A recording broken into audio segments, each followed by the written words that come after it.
Hello everyone. I don't know how good you can see me. Come on, Bubba.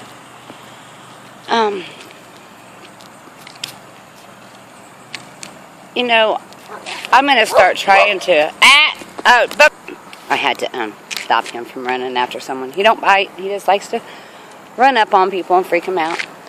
But, what was I saying? I'm going to start trying to, keep notes and, try to reply more to comments and videos. Like I was just watching something, and I didn't get to finish the video yet. It's just Stan and I was talking about the moth, and I'll finish watching it when I get to work. I'm late as usual. I bet Steve's used to that by now. I promised him I'm getting ready to get everything together. 3 years that I've let go, I'm getting ready to, try to... I'll share this with you sometime, just everything that I have to put in order. I had to be put in order first, or his word, rather. But,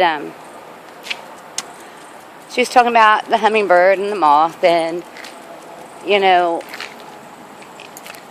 I had a certain thing happen, too.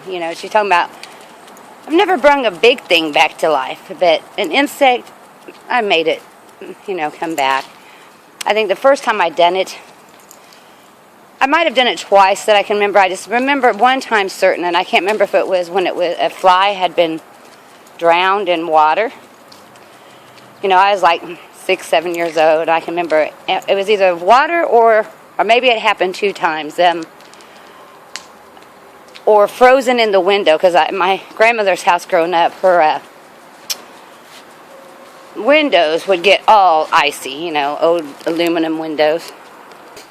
Okay, I had to drop my dog off at my boy's house. They babysit. I've never left him alone. So where was I? Oh, okay. So but I can remember being little, and it was, appearing to be dead. Either frozen or both, cup of water, drowned. And I can remember just blowing on, I kept blowing on this fly. It seemed like it took a while, because it was all damp, and it dried out first, and, but I understand maybe flies can do this, but I thought it was pretty cool when I'm 6 or 7, how old I was. But, the fly eventually started moving and flew out of my hand. But it's funny, and I don't know. I mean, I only know, little things, not the fullness. What's this bus doing? Indigo bus.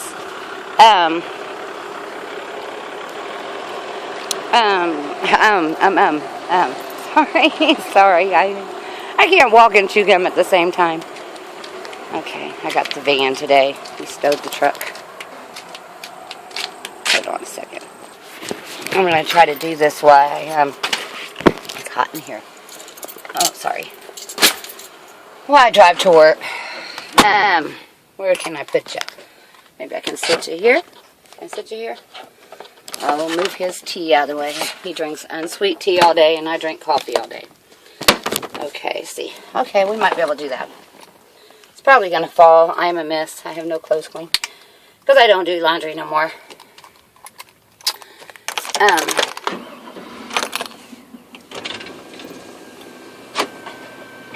So, okay, that was just a little fly story. And, I always had a problem when people would kill bugs, step on them.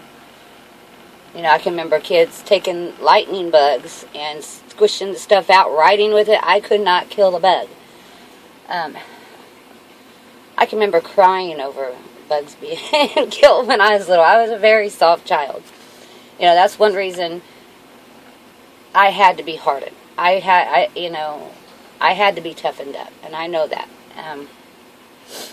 But now I just want that softness back, and I think as Father's revealing, that's what He's doing. He's breaking down the wall that has been built around my heart.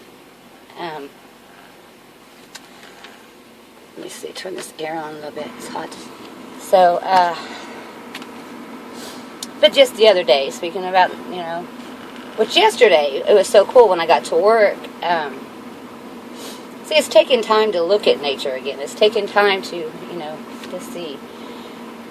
To behold the good things, the beautiful things. But yesterday, I saw a little bird, and then there was two of them, and I don't know if I've seen them before, too. Little yellow, and we don't get these birds here either.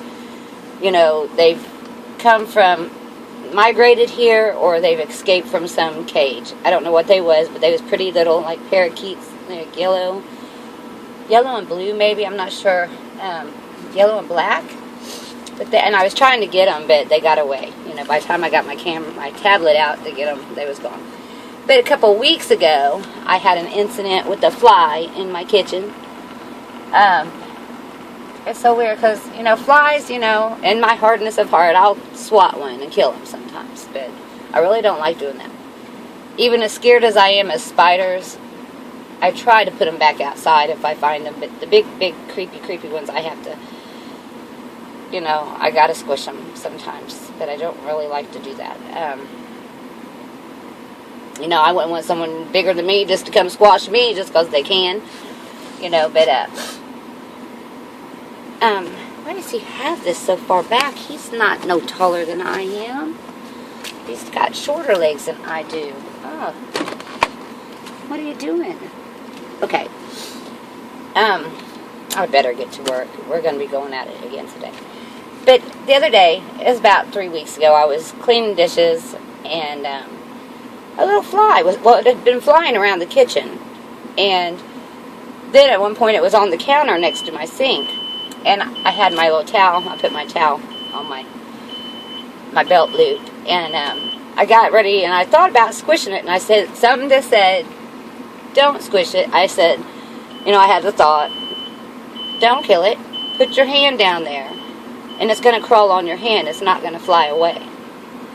And so, I listened to my thought. And, and I blocked out any thought that it wouldn't. That it would fly away. I thought, it's not going to fly away. I believed it wasn't going to fly away. I put my hand, here's the fly.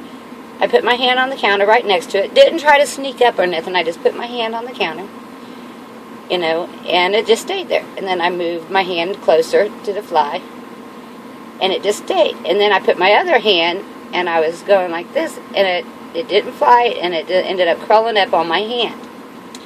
And, I'm sitting there. I'm not trying to keep it from being scared. I'm just holding it, looking at it. I start calling my son. I'm like, Ben, come check this out. Come look at this. This fly just crawled on my hand. And so I walked into his room, and he opened the door, and he looked at it. And he said something goofy. And then I guess I wasn't paying attention. I'm looking at the fly, and next thing I know, he swatted it with something or another. I said, you killed it. Why did you do that, man? I'm like, why did I was just a little momentarily upset. And then he got a little upset. It's just a stupid fly. And I'm like, yeah, but Ben, it was just, in a sense, I felt like it's not, and I don't understand this all the way. And I don't understand if it really means anything, or if it's just, But my thought was kind of like, nature's not against us. We're the one against nature. We're one contrary, to, and then you think, because the Spirit of Christ, the fly wouldn't be, afraid of the Spirit of Christ, and, it was just a brief thought, but I just thought I'd share that, because it kind of goes along with that, and, when we come in fullness, will we, I gotta make this short. Will we be at peace with, everything? I don't know tomorrow. But that just made me think, which I'm not going to go all into it. When I was young, I was a dog charmer. I loved dogs. I was never afraid of dogs. And I have a whole thing, stories I could tell you about dogs. Even dogs that would have bit somebody, I would just, and I'd always walk up and I'd always blow in my hand. I don't know what told me, but I'd always blow in my hand, and I'd talk to him, and I'd always let him smell my hand. it's like I don't know what told me to do that, but that's just always what I did. I'd always blow in my hand, and I'd always, let them smell me first. And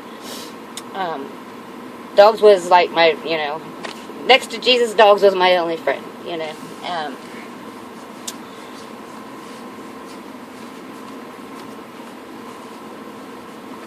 But another thing I wanted to just mention briefly is Sis Tiff. She just left a, and I might need to go back and look at your comment exactly what you had said again. Now that I've been saying all this and I can't remember exactly what you had said, but you just left a comment on my last video, and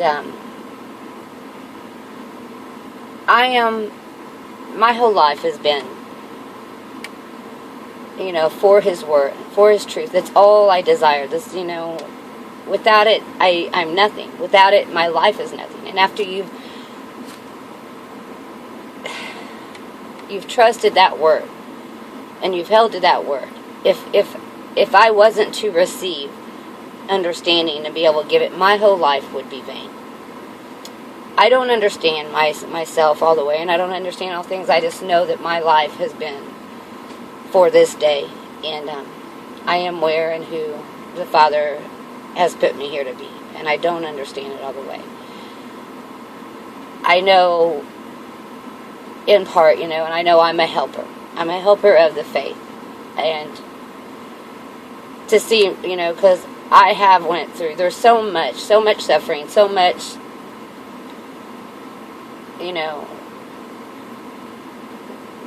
we all have to go on the trial of faith. And, I had none to help me. All I had was my faith in that Word that I had heard. And I've always known I'm an example. I will be an example. Not in some way that the world sees of being perfect or something. The example of the grace and the mercy and the love and, that of the victory, and when I've always known that when I understood, it would be time for me to speak.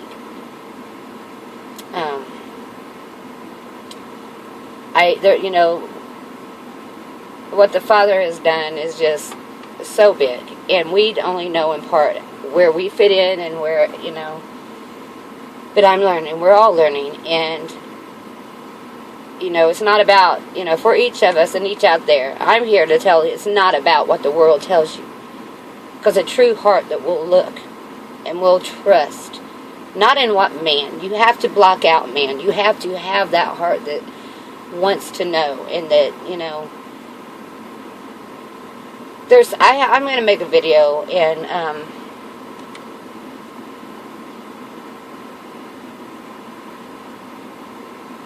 it's just so much the world has blocked man from receiving and drawing close to the Father, and I'm here to help the faith. I'm here to give my testimony. I don't speak what man has taught me. I've not learned the things I know from me. I've learned it through my experience and through my faith and through the working of the Spirit, and I am only now ready to speak many things. So, and now, where I'm at now, I see, and I can't confirm everything that everybody says, That's why a lot of times when I'll comment, and then I'll find someone else speaking, I'll comment, and they'll say something rightly, and I'll comment, and it appears that I might be in a total agreement with what this person is channel, and what they're speaking, which sometimes it really bothers me, because after I see someone speaking wrongly, I think, well, I don't know what I'm saying. I kind of just got off there.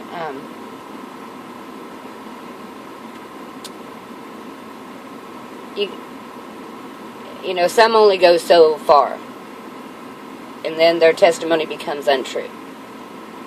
You can't think that you know anything. You can't assume that you have it figured out. You got to always leave room for correction. And I see those. It's easier for me to see now who's really, really understanding this, and beginning to allow the Father to teach them. You are one. You are one of the very few whose heart is right and being led rightly. And I don't want to go and say it because then people wonder, why did she leave me out? Because some things I haven't watched enough of some to really know yet. You know, I just know. I just will speak my testimony and do what the Father has prepared me to do. And it is preparing the way. It is, you know, the way is prepared as the carnal is purged. You know, make his way straight. Allow the Spirit to consume the falsehood that you can be guided rightly. You know, I am only now ready to begin to speak many things and strong enough to speak some. So keep doing what you're doing, and the Father will not lose nor forsake any that trust in him, and he will accomplish and fulfill his good will and word to them.